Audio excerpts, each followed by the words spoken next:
मोक्ष के लिए शुद्धात्मा की उपासना ही एकमात्र कर्तव्य है, ऐसा कहा आचार्य ने। इस पर भी प्रश्न किया था कि शुद्धात्मा की उपासना की क्या जरूरत है, ये प्रतिक्रमणादि है उससे आत्मा शुद्ध हो जाता है, उनकी आवश्यकता कहाँ है। इस पर आचार्य ने उत्तर दिया कि वे प्रतिक्रमणादि तो विषकुंभ है, जहर के घड़े हैं, वे तो उनके भीतर तो जहर भरा है। जहर में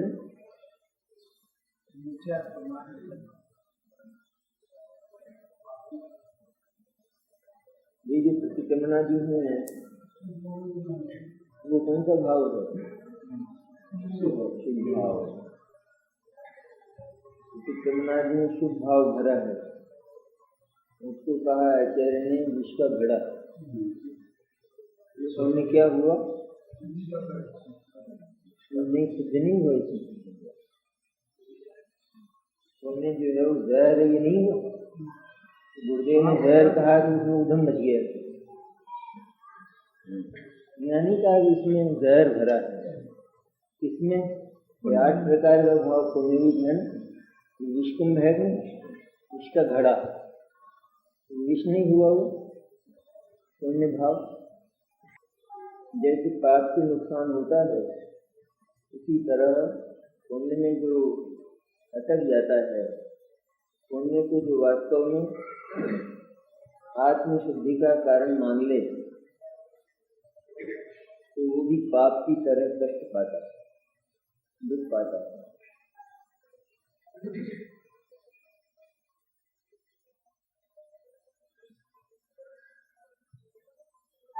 तो टीका है अपनी, तथापि उनको अमृत कुंभ व्यवहार आचार्य सूत्र में कहा है, लेकिन वे वास्तव में अमृत कुंभ नहीं है। पाप की ओर से उनको अमृत कुंभ कहा, लेकिन पाप और पुण्य से पार एक तीसरी भूमिका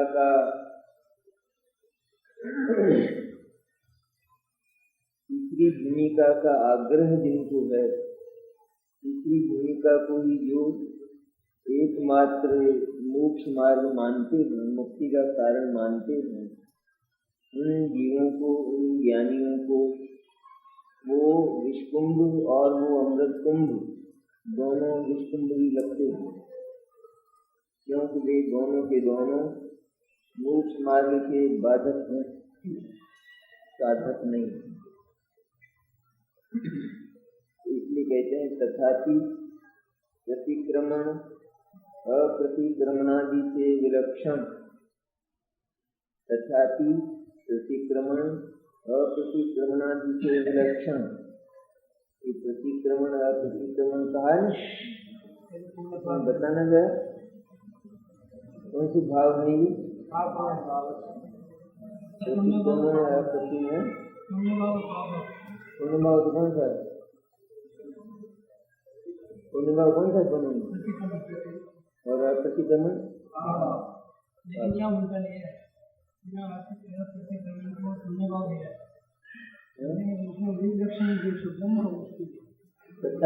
तथापि देख रहे हो ना आप? तथापि इसमें प्रतिक्रमण और अप्रतिक्रमण, इसमें पाप तो कौन सा है, पुण्य कौन सा है?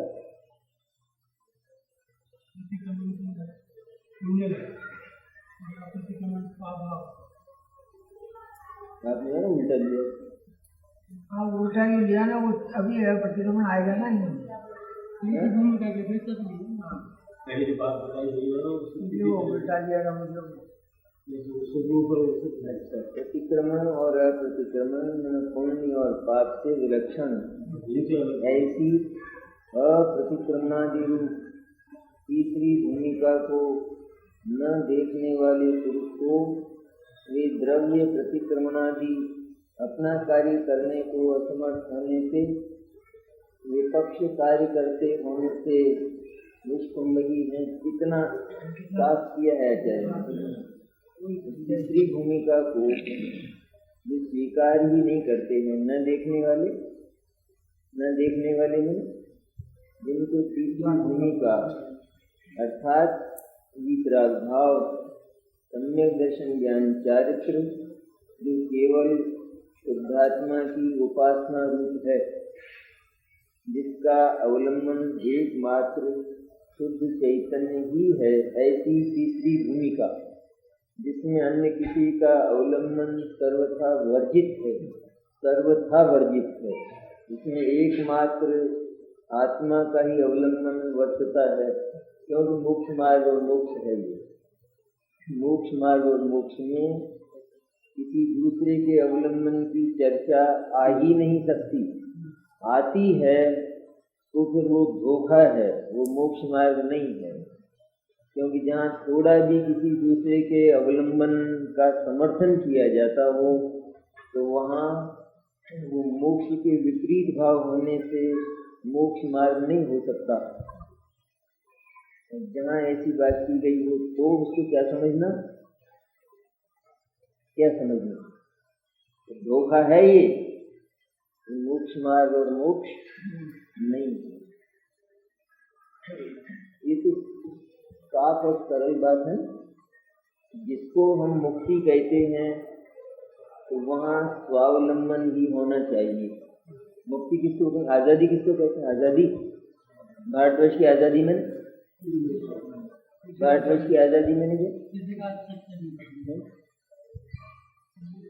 ब्रिटेन को छोड़कर अमेरिका की अधीनता, किसकी अधीनता, किसकी, चलो दुनिया में किसकी अधीनता, किसी की नहीं, एकमात्र स्वावलंबन, उसको आज़ादी और मुक्ति कहते हैं। यहाँ पाप और पुण्य दोनों में ही आज़ादी का नाश होता है, नहीं होता, होता है। इसलिए जो आज़ादी पसंद है, जिसको मुक्ति पसंद है अर्थात सर्वथा आज़ादी पसंद है, अर्थात अपना ही अवलंबन पसंद है, दूसरे के अवलंबन में जिसको मौत लगती है, ज्ञानियों को पुण्य में मौत लगती है। मौत न लगे तो वो ज्ञानी नहीं, छोड़ दे तो वो ज्ञानी नहीं, मौत न लगे तो वो ज्ञानी नहीं।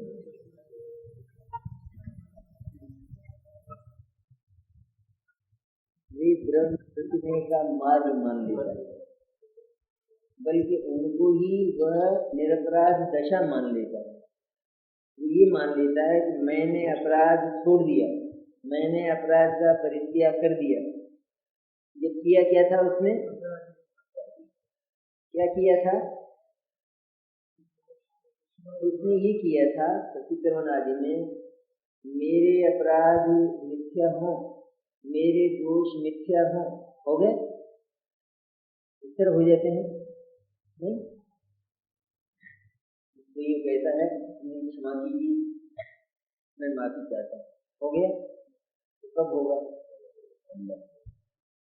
कब होगा, जब वो वैसा परिणमन नहीं करेगा दोबारा, तब होगा ना। इसने प्रतिक्रमण में क्या किया, मेरे दोष मिथ्या, सामायिक पाठ में आते हैं, छह बातें आती हैं, 6 पाठ आते हैं समय, पहले बहुत करते थे हम, वो करता है, एक पाठ आता पूरा आता है, इच्छा में टुकड़ा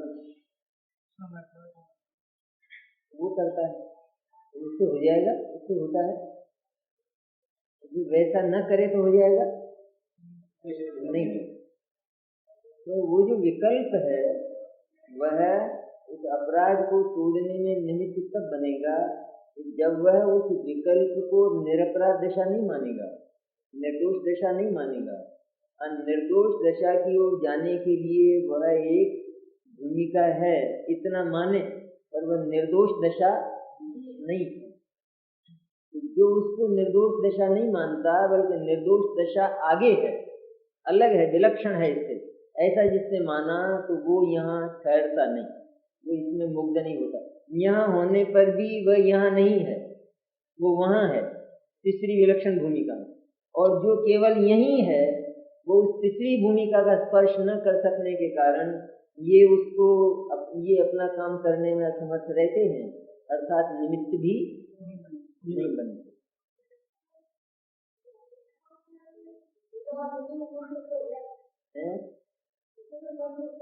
इसमें संतुष्ट हो गया, ये बात बिल्कुल ठीक, इसी में संतुष्ट हो गया। इससे आगे जो पड़ी है भूमिका पास, इसको ये पहुंचेगा ही नहीं, क्योंकि इसने स्वीकार ही नहीं किया।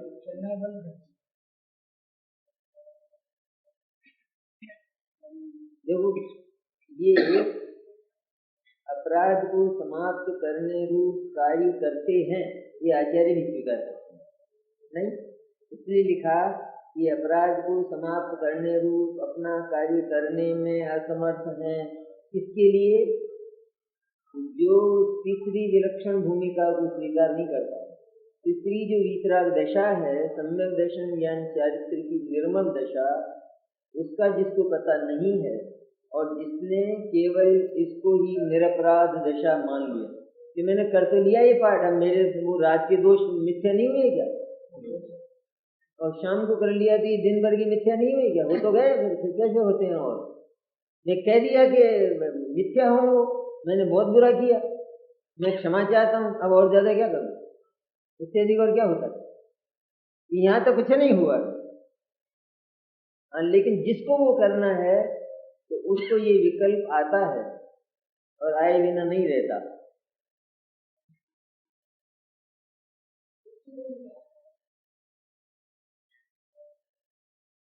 एक व्यवस्थित मार्ग है, बिल्कुल व्यवस्थित, जैसे किसी गांव को जाना और उसका विकल्प है। गांव को जाए, पहले विकल्प ना हो, ऐसा हो ही नहीं सकता। गांव को जाना हो, विकल्प करके रह जाए तो ही नहीं हो। जिसे गांव का लक्ष्य है उसको जो ये विकल्प है वो साधक, और जिसे जो गांव की बात तो करता है लेकिन उस विकल्प में जो मूड है, मुक्त है, उसके लिए वो बात है।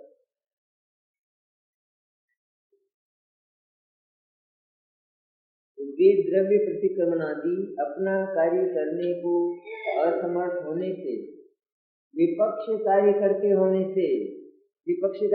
होने से जो इनमें मुग्ध हो गया, इनमें प्रीतिवंत हो गया, तो वहां वो उस जो तीसरी विलक्षण भूमिका है, सुखद भूमिका, वहां वो पहुंचेगा ही नहीं, उसको थोड़ा भी प्राप्त नहीं करेगा, तो यहीं रहेगा। तो क्या काम होगा? ये दुख बढ़ जाएगा, जो कष्ट था वो बढ़ जाएगा। इसलिए विपक्ष कार्य करते होने से, अर्थात बंध को बढ़ाने के ही निमित्त होने से मात्र विष्कुंभ ही है। अज्ञानी के लिए ये विष्कुंभ है। कहते हमने जो अमृत कुंभ कहा था वो भी ज्ञानी के लिए कहा। कौन से ज्ञानी के लिए? कि जो उनको विष्कुंभ मानता है, अमृत कुंभ नहीं मानता है ना। और अज्ञानी तो उनको अमृत कुंभ ही मानता। ज्ञानी उनको कहता अमृत कुंभ है, मानता विष्कुंभ है, और अज्ञानी उनको मानता अमृत कुंभ है और कहता विष्कुंभ है। विष्कुंभ कहता है ना, सुनने तो बंद ही करता है, सुनने से तो बंद ही होता है, बोलेगा वो।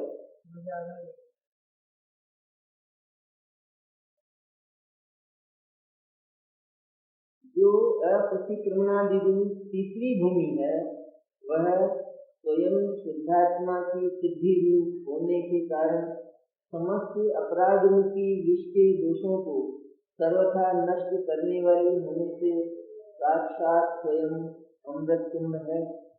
अप्रतिक्रमणादि, जिसमें अप्रतिक्रमण और प्रतिक्रमण ये दोनों नहीं है, इन दोनों से जो पार है, ये दोनों हों भले ही, इसकी नहीं है दिक्कत, इन दोनों के होते हुए भी जो अपने स्वरूप को इनके साथ मिलाती नहीं, अलग ही रहती है, इन दोनों के होने पर भी जिसकी रचना और जिसका उत्पादन हो सकता है, पुण्य भाव होता है। पुण्य भाव के समय ही सम्यक दर्शन की साधना होती है कि नहीं? होती है। पुण्य भाव आदि से अंतक रहता है नहीं। जिस समय सम्यक दर्शन के लिए प्रयत्न किया उस समय भी है पुण्य भाव, और उस समय भी वो पुण्य भाव उसका गंतव्य नहीं, लक्ष्य नहीं। एक तो ही बात। जिस समय सम्यक दर्शन और आत्मानुभूति हुई उस समय भी है कि नहीं पुण्य भाव, पुण्य भाव है। और सम्यक दर्शन मैंने अनुभूति के बाद भी पुण्य भाव हो, ये सब हो, लेकिन होने पर भी वो भूमिका इससे न्यारी, उसका स्वाद इससे अलग। उसका स्वाद अतीन्द्रिय और इसका स्वाद इंद्रिय, इंद्रिय स्वाद है। तीसरी भूमिका है और वही शुद्धात्मा की सिद्धि करने में समर्थ होती है, समस्त अपराधों को समाप्त कर देती। सारे ही अपराध। पहला अपराध अपनी सत्ता से वंचित होकर दूसरी सत्ता में युक्त होना, ये पहला अपराध। उसके बाद सारे अपराध होंगे ही होंगे, क्योंकि जहाँ दूसरी सत्ता के साथ ममत्व किया तो उसमें उसकी पुनः पुनः अनुभूति और उसमें निरंतर आचरण ये होगा ही होगा। इस तरह उस मिथ्या दर्शन के साथ मिथ्या ज्ञान और मिथ्या चारित्र की अनिवार्यता है प्रतिक्षण। कभी ऐसा नहीं होता कि अकेला मिथ्या दर्शन हो और मिथ्या चारित्र न हो, ऐसा होता ही नहीं। अपना मानना और अपना मानकर उसमें उसी समय तद्रूप आचरण करना, ये एक ही साथ।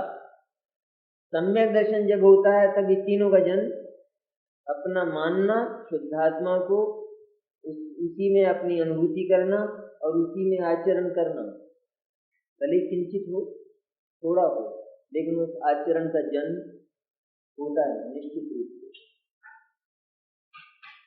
वो तीसरी भूमिका है जिसमें अपनी सत्ता मिल जाने पर सारी समस्याओं का समाधान हो जाता है। अपनी सत्ता, अपना सदन, ये जो संपूर्ण भरचक हरा भरा है एकदम और समृद्ध है। एक बार पहले ज्ञान में उसका निश्चय किया, उसको पाया, तो उस सुख का कोई ठिकाना है? ऐसी सत्ता को कि जो सत्ता संपूर्ण है, भरी हुई है सब तरह से, इसमें कमी नाम की कोई चीज नहीं है, उस सत्ता को एक बार पाया तो उसके आनंद का ठिकाना हो सकता है?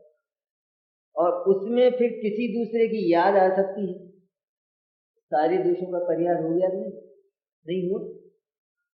अपना सदन, अपना बंगला जिसमें सारी समग्रताएं, आधुनिक कम, सारी आधुनिक सामग्रियां, सारे साधन प्रसाधन जिसमें विद्यमान हैं, जहाँ से बाहर निकलने की भी गुंजाइश नहीं है, ऐसा जो सदन अपना उसको प्राप्त हो जाए तो फिर किसी दूसरे के घर की याद आए।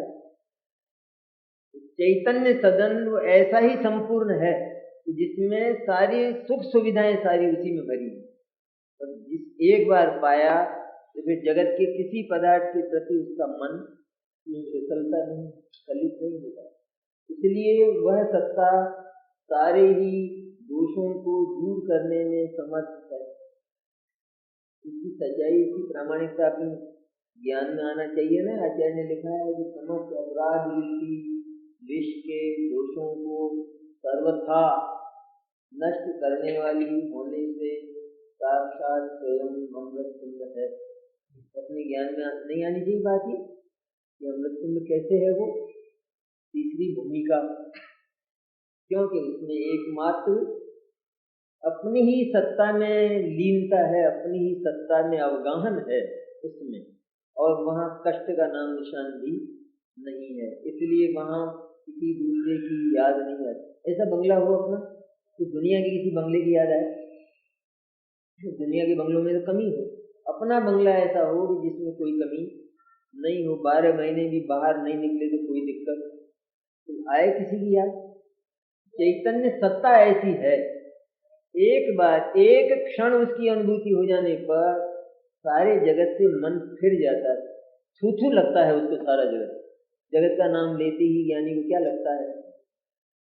हराम है जैसे मेरे लिए।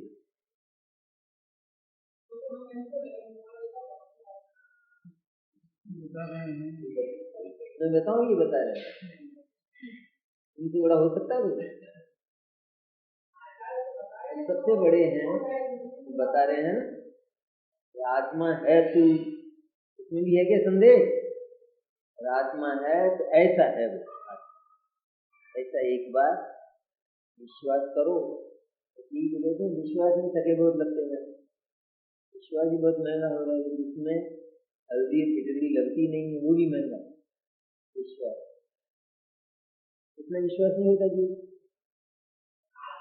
अपनी वर्तमान सारी परिस्थितियां ज्यों की त्यों, ज्यों की त्यों। पास में 1 करोड़ रुपया हो तो 1 नए पैसे का दान मत करना, भले उतना का उतना रहने देना, तो ये मान लेना कि मैं शुद्धात्मा हूँ। झगड़ा है इसमें? अरे कुछ भी नहीं करना पड़ेगा, कुछ भी नहीं, जरा क्या लगा इस विश्वास में, कितना खर्चा हुआ? जीव ये नहीं कर सकता और क्या करेगा वो?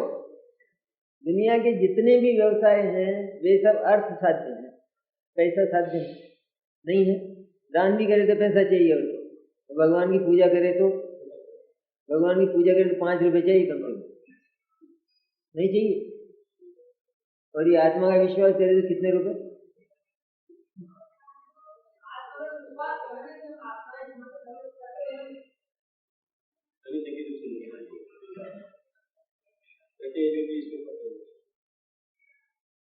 जिसको अपने जीवन की फिक्र हो ना आगे की, वो जरूर करेगा, लेकिन जिसको आगे की फिक्र नहीं हो, नरक निगोज के दुख जो जिनवाणी ने कहे हैं उनकी जिसको याद भी नहीं आती है, मैंने कितने कुकर्म किए हैं और ये कुकर्म कहाँ जाकर फल लेंगे। तो एक बार जैसे कहीं कीमने गया और खूब ठसाठस खाया है उस समय तो लिप्सा के मारे, पर रात को क्या होगा इसका उसको ख्याल नहीं रहा। तो रात को जो होना वो चल जाएगा, उस समय तो ठसाठस कर लिया सब 5 भगवान से, तो फिर रात का ख्याल रखता ना, तो जीव भरचक पाप करता है। सच में तो नास्तिक है, क्योंकि वो दूसरे भाव को मानता ही नहीं, दूसरी गति को मानता ही नहीं। अगर उसे ख्याल हो कि दूसरी गति भी है और मुझे जाना है, तो पाप क्यों करेगा? इतनी सीधी सी है ना बात, क्यों करेगा पाप? लेकिन वो नास्तिक है, चार्वाक है, जैन नहीं है, चार्वाक है वर्तमान में, जैन के चोले में। पाप करने पर भी जिसको ये नहीं लगता कि इसका कोई फल होने वाला है और वो मुझे भोगना पड़ेगा, इतना नहीं सोच सकता है। चार्वाक कहता है अपने स्मशान तक है, इसके आगे अपना छुट्टी सब, हाँ खूब कर्जा करो घी पियो, चार्वाक नहीं है भीतर।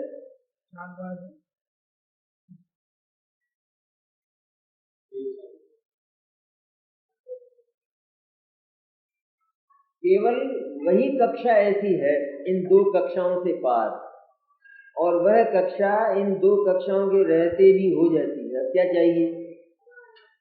पुण्य भाव हो तो वहां सम्यक दर्शन प्राप्त किया जा सकता है। इसके बाद पुण्य भाव भी चला जाए, पाप भाव आ जाए, सम्यक दर्शन तत्व मत नहीं होता। अब क्या चाहिए हमको? पाप भाव भी आ जाए तो भी सम्यक दर्शन बना रहे। कितनी सुविधा सरलता है मोक्ष मार्ग में, कितनी सरलता, और वो बना रहता है। हो जाएगा, पहले एक तो करो। साहब मैं तो कॉलेज में पढ़ तो लूंगा, पर नौकरी कैसे लगेगी? तो तेरी पहले ही लगा दें, पढ़ने के पहले ही पढ़ाई तो कर पहले।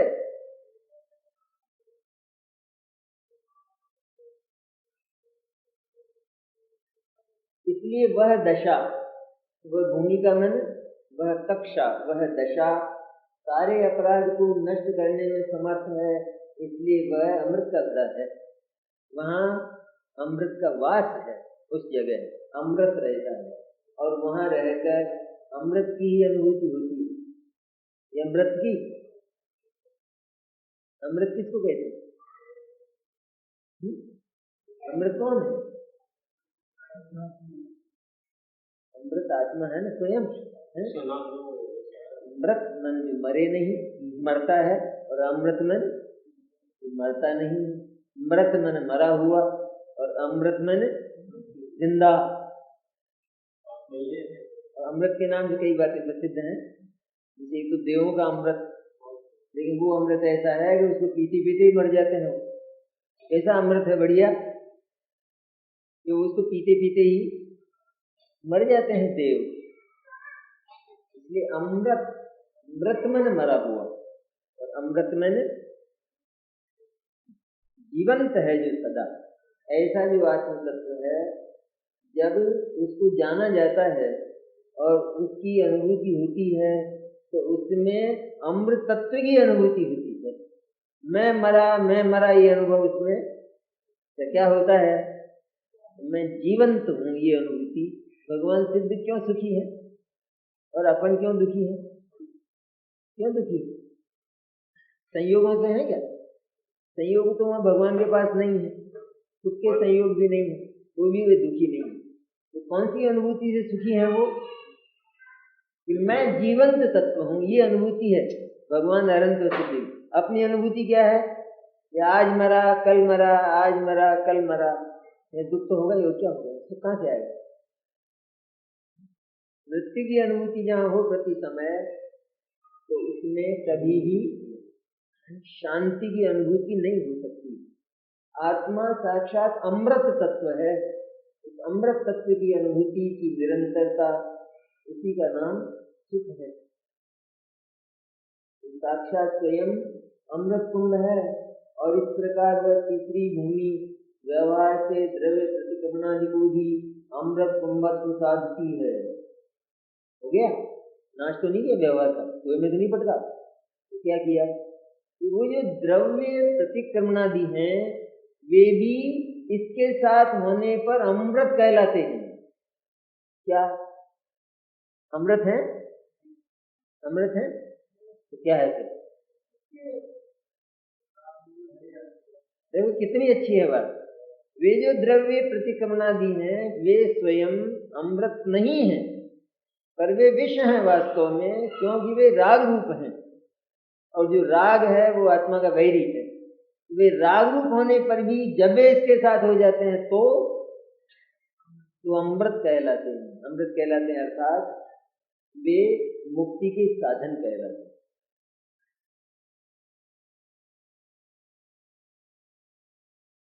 द्रव्य प्रतिक्रमणादि को भी अमृत कुंभत्व साधती है।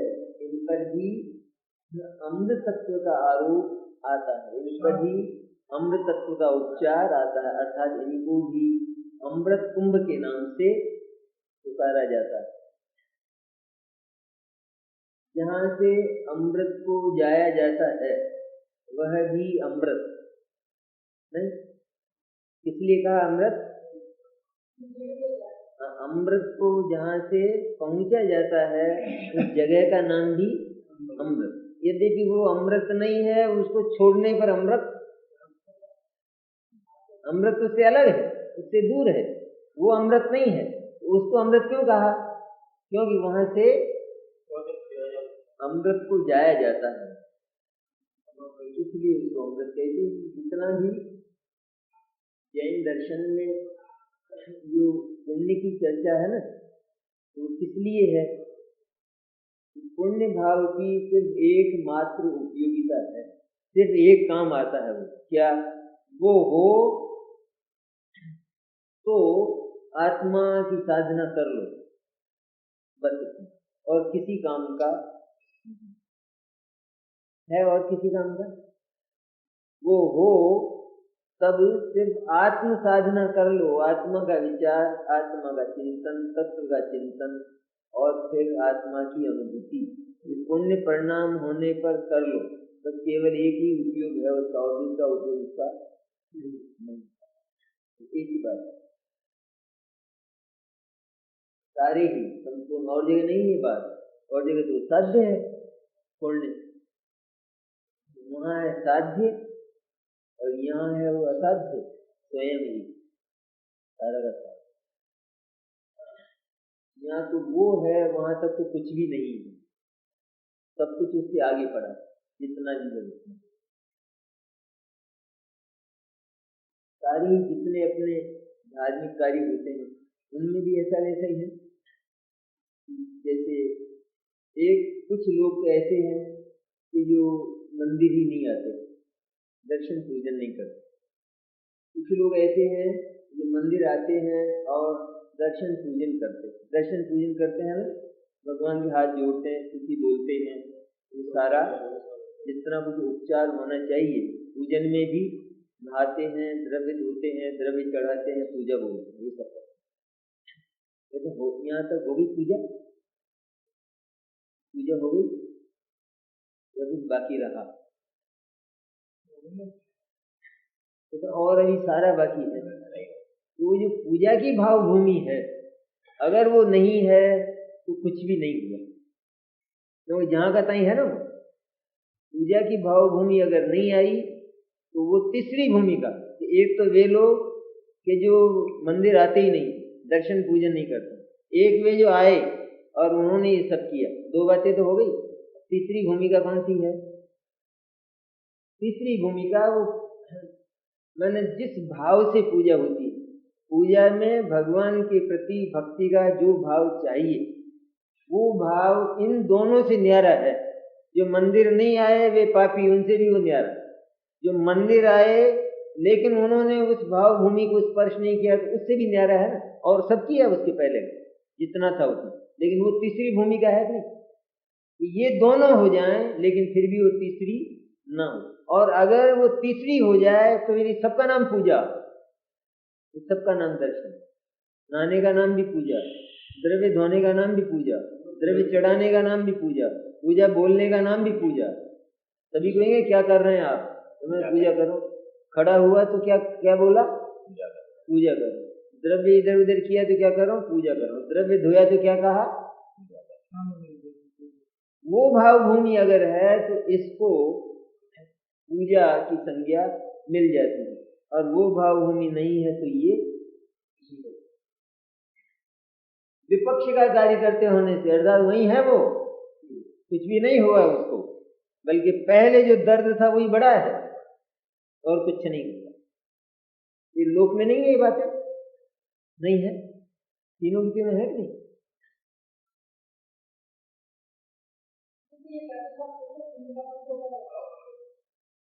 होने का बंद तो भाव से होता है ना। भाव तो उसने एक तरफ रख दिया, वो तो तीसरी भूमिका है भाव की। तो यहाँ तो अभी तक तो खाली क्रिया ही क्रिया है, और वचन और काय, वचन और काय का सारा व्यवसाय उसने पूरा किया, इसमें कसर नहीं रखी। और एक वे हैं जो घर बैठे हैं, जो सवेरे ही बस चाय पानी करने लगते हैं और जिनको दूसरा कोई काम नहीं। दूसरे भी वे मंदिर आते हैं, दर्शन भी करते हैं, सब भगवान को कैसे सुनते हैं, लेकिन वो भाव एक भक्ति का पैदा नहीं होता। ये दो प्रकार के जो लोग हैं, इनसे वो तीसरे प्रकार की हुई नहीं वो बात, क्योंकि ये दोनों कर लिए जाए तो भी वो नहीं होती, तो तीसरा प्रकार उसका अलग रहा नहीं, विलक्षण रहा नहीं।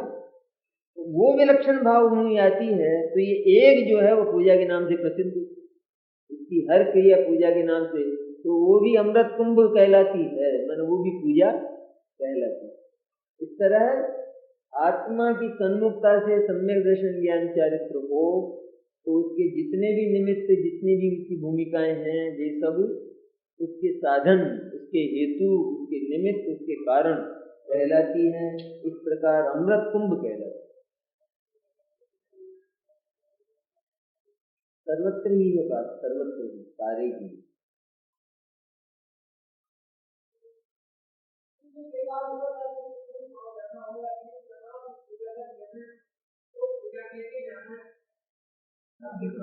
क्या हुआ?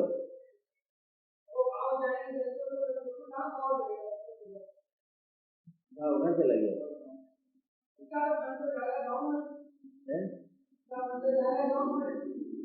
यहाँ लिया है बातें, लिया है उसका ही तो है मन। मन किसी और का है, दूसरे का है। यार आज ये लिया है तो बस बाद में चलेंगे, अभी यहीं गए, अभी ये करना, वहां चलेंगे तब वो करना।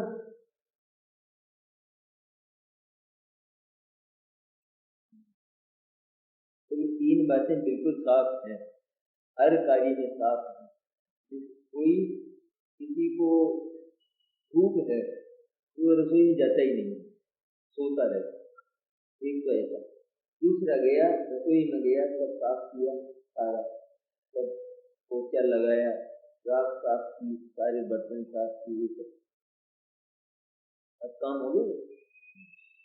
रसोई में तो गए,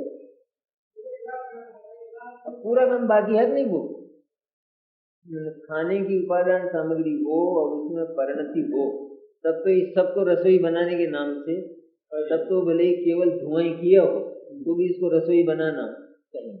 और पास में आटा नहीं हो तो इसको क्या कहेंगे? इसको छाती कुटा कहेंगे कि नहीं कहेंगे? इस तरह ये है वो अपने अपभ्रंश भाषा में ये जो प्रतिक्रमणादि क्या है, ये इसके बिना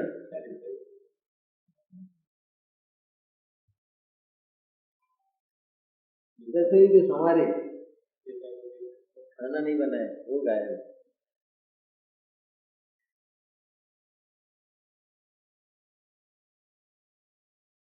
तीसरी भूमि से ही आत्मा निरपराध होता है। तीसरी दशा जो इन दोनों से पार वीतराग दशा कहलाती है। सम्यक दर्शन, सम्यक ज्ञान, सम्यक चारित्र, इन तीनों का एक नाम वीतराग दशा, क्योंकि इन तीनों में राग नहीं है। सम्यक दर्शन में राग नहीं है, सम्यक ज्ञान में राग नहीं है, सम्यक चारित्र में भी राग नहीं। ऐसी जो वीतराग भूमिका है वही निरपराध भूमिका है, क्योंकि वहां दोष की गुंजाइश ही नहीं है। वहां किसी की तरफ देखने तक की गुंजाइश नहीं है कि अपराध हो, तो कहाँ अपराध हुआ? जैसे निरंतर एक व्यक्ति अपने बंगले में ही रहा हो, फिर उस पर कोई आरोप लगाए तो सत्य हो ही नहीं सकता है, क्योंकि वो तो निकला ही नहीं बाहर। मैंने उसने किसी को देखा ही नहीं, वो किसी की तरफ झांका तक नहीं, फिर कोई ये कह सके तुम झांके थे ना मेरी तरफ। इस तरह है जिसके सम्यक दर्शन ज्ञान चारित्र केवल शुद्धात्मा से सट गए हैं, शुद्धात्मा में पसर गए हैं, उसको तो किसी को देखने की फुर्सत नहीं है। वो तो दूसरे को जानता हुआ कहा तो जाता है, लेकिन सचमुच तो वो आत्मा को ही जानता है।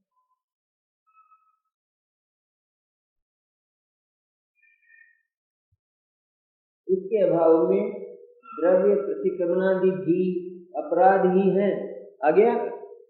उसके अभाव में द्रव्य प्रतिक्रमणादि भी अपराध ही हैं। उसके अभाव में है वो अपराध, निरपराध तो है ही नहीं, क्योंकि वो तो अपराध का ही अंश है। कम अपराध है, छोटा अपराध है, और पाप बड़ा अपराध है। लेकिन निरपराध दशा के साथ होने से उसको भी निरपराध भाव, निरपराध का कारण अर्थात निरपराध, निरपराध का हेतु अर्थात निरपराध, ऐसी संज्ञा उसको मिलती है। दूल्हे के साथ हो ना बाराती, सम्मान पाते हैं। दूल्हे को छोड़ आए अकेले चले जाए, क्या पाएंगे?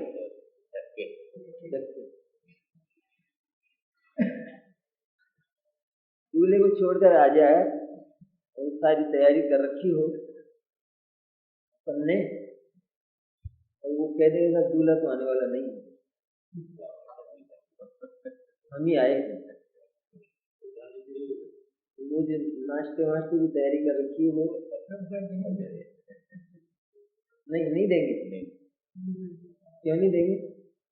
अब वो उसके साथ आएंगे तो सब दे देंगे।